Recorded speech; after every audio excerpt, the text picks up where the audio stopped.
খাস জায়গায় একত্রিত করে আল্লাহ পাক বলেছিলেন আদম থেকে ঈসা আলাইহিস সালাম পর্যন্ত সকল নবীদেরকে একত্রিত করে এই কথাটাই বলেছিলেন, আসমানি কিতাব তোমাদেরকে দিব না, তোমাদেরকে নবী রাসূল বানাবো না যতক্ষণ পর্যন্ত আমার সামনে এখন ওয়াদা অঙ্গীকার না করবে আমার শেষ নবী মুহাম্মদ সাল্লাল্লাহু আলাইহি সাল্লামকে নবী হিসেবে তোমাদের মানতে হবে, নবী হিসেবে তাকে মানতে হবে, তাহলে তোমাদেরকে নবুয়ত দিব, তাহলে তোমাকে রাসূল বানাইবো, তাহলে আসমানি কিতাব তোমাদেরকে দিব।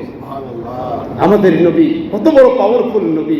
আল্লাহ এই আয়াতটায় এটাই বোঝাইতে চেয়েছেন যে আমি তোমাদেরকে তো নবুয়ত দিব, কিন্তু তোমাদের স্বীকার করতে হবে। ক্বালু, সকল নবী আদম থেকে ঈসা আলাইহিস সালাম পর্যন্ত সকল নবী বলেছিলেন, ক্বালু, সব নবীরা বলল, আপনারা না, স্বীকার করলাম, মেনে নিলাম, আল্লাহ মেনে নিলাম। সেই নবী নিয়ে টানা হিসরা করে পৃথিবীতে এখনো মানুষ এরকম আছে, আরো আসবে। তাহলে আমাদের নবী সাইয়্যিদুল মুরসালিন, সকল নবীদের সর্দার, সন্দেহ আছে? আমাদের নবী প্রথম নবী, আমাদের নবী সব নবীদের ইমাম, সত্য কিনা? বাইতুল মামুরে ইমামতি করেছেন না? সকল নবীদের ইমামুল মুরসালিন, সকল নবীদের ইমাম। আমাদের নবী প্রথম নবী এবং আমাদের নবী শেষ নবী। এটার প্রমাণ আরও আসে। রাসূল সাল্লাল্লাহু আলাইহি ওয়াসাল্লামকে জিজ্ঞাসা করা হলো, ইয়া রাসূলুল্লাহ, আপনি কখন থেকে নবী? রাসূল বললেন, কুনতু নাবিয়্যান, আমি নবী, ওয়াল আদম বাইনাল মাই ওয়াত-তিন, আমি তো নবী তখন থেকে যখন আদম আলাইহিস সালাম পানি এবং মাটির মধ্যে ছিলেন, মানে তিনি পৃথিবীতে আসেন নাই, নবুয়ত পান নাই, তখন থেকে আমি নবী, তখন থেকেই নবী। সুবহানাল্লাহ, সুবহানাল্লাহ। কবিও তাই বলে, সাইয়্যিদুল কাউনাইনি খাতমুল মুরসালিন, সাইয়্যিদুল কাউনাইনি খাতমুল মুরসালিন, আখিরা মাদবুদ ফখরুল আউয়ালিন। বিশ্বনবী সব নবীদের সর্দার, তিনি পৃথিবীতে আসার ধারাবাহিকতা হিসেবে শেষে, কিন্তু মর্তবা ফজিলতের দিক দিয়ে পূর্বে, ফজিলতের দিক দিয়ে, মর্তবার দিক দিয়ে পূর্বে। আল্লাহ আল্লাহ পাক কোরআনে পাকের মধ্যেও বলেন, সূরা আহজাব 22 নম্বর পারা 2 নম্বর পৃষ্ঠায় রব্বে কারীম কি বলেন? তিনি খাতামুন নবিয়্যিন, মা কানা মুহাম্মদ আবা আহাদিন মির রিজালিকুম ওয়ালাকিন রাসূলুল্লাহ ওয়া খাতামান নবিয়্যিন। এটা তো অনেকেরই মুখস্থ। মা কানা, এই কথার এইটুক কথার অনেক ব্যাখ্যা, ওদিকে গেলে সময় তো আমাকে যে মোবাইলে এক সাপোর্ট দিয়ে একটা ওয়াইলিন আমাকে দিয়েছে, আর কিন্তু 5 মিনিট কথা বলতে পারবা। তাহলে মা কানা মুহাম্মদ আবা আহাদিন মির রিজালিকুম ওয়ালাকিন রাসূলুল্লাহ, এটুকের কথার ব্যাখ্যা দেওয়ার সময় নেই। ওয়ালাকিন রাসূল ওয়া খাতামান নবিয়্যিন, এই আয়াতে আল্লাহ পাক কি বুঝাইতে চান? নবী, শেষ নবী। এই নবীর দ্বারা, মুহাম্মদ সাল্লাল্লাহু আলাইহি সাল্লামের দ্বারা যেই নবুয়ত হয়েছে, নবী হিসেবে এসেছে, এই নবীর দ্বারা নবুয়তের সিলসিলা, নবী রাসূলের আসার সিলসিলা আমি খতম মেরে দিয়েছি, তালা মেরে দিয়েছি, মোহর মেরে দিয়েছি। নবী আসবে না, রাসূল আসবে না, নবুয়ত নতুন করে হবে না। অতএব আমাদের নবী শেষ নবী, আমাদের নবী আখেরি নবী, এটা এর মধ্যে কোনো সন্দেহ আসেনি। যার মধ্যে সন্দেহ থাকবে সে মুসলমান না, বেঈমান।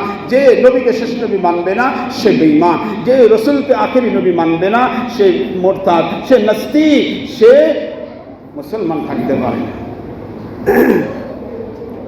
তাহলে খতমে নবুয়ত, নবী শেষ নবীর সিংহাসন, নবুয়তের শেষ সিংহাসন, নবীর নবুয়তের শেষ এই সিংহাসনটা, নবুয়তের সিংহাসনটা কেউ আর বসার ক্ষমতা কিয়ামত পর্যন্ত পাবে? যে দাবি করবে সে ভণ্ড, সে দাবি করবে সে কি? ভণ্ড। তাহলে বলতে হবে নবীর পরে নবী নাই, নবীর পরে, আর আমাদের শেষ নবীর পরে নবী আছে? আসবে? তাহলে বলতে হবে নবীর পরে নবী নাই, সংসদে আইন চাই। আপনারা বলবেন সংসদে আইন চাই, নবীর পরে নবী নাই, নবীর পরে নবী নাই, রাষ্ট্রে আইন চাই, সংসদেও চাই, রাষ্ট্রেও চাই। নবীর পরে নবী নাই, যে নবীকে শেষ নবী মানবে না সে কি? সে কি? যে নবীকে শেষ নবী মানবে না, নবীকে শেষ নবী না মানবে সে কাফের।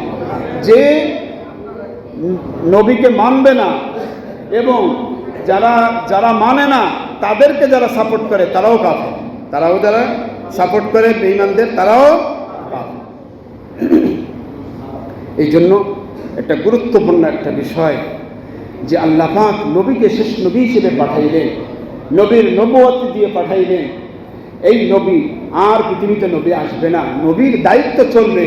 নবীর দায়িত্ব বিশেষ করে উলামায়ে কেরাম চালাইবেন, ইমানদার ব্যক্তিরা চালাইবে, খাঁটি মুসলমানরা এর দায়িত্ব চালাইবে, মেহনত করবে। তাবলীগের মাধ্যমে মেহনত চলতেছে, আইমাই মাসাজিদ মসজিদে খুতবা বয়ানের মাধ্যমে চলতেছে, মাদ্রাসায় লেখাপড়া কোরআন সুন্নাহর খেদমতের মাধ্যমে তাবলীগ চলতেছে, হক্কানি পীর মাশায়েখ খানকায় বসে এলাকায় গিয়ে দ্বীনের খেদমতে তাবলীগের কাজ চলতেছে। এগুলো চলতে থাকবে, কিন্তু নবী আর আসবে না। এই জন্য আল্লাহ পাক রব্বুল আলামিন আমাদেরকে এটা ইমানের বড় একটা, ইমান রক্ষার বড় একটা হাতিয়ার যে নবীকে শেষ নবী মানতে হবে। মুহাম্মদ সাল্লাল্লাহু আলাইহি ওয়াসাল্লাম আখেরি নবী, এর বিকল্প কিছুই নেই। এই জন্য রাসূল বলেন আনা খাতামুন নাবিয়্যিন, আমি তো শেষ নবী, লা নাবিয়্যা বাদি, আমার পরে কোনো নবী পৃথিবীতে আসবে না। এটা রাসূলের কথা। আর আল্লাহ পাক বলেন খাতামুন নাবিয়্যিন, নবী শেষ নবী।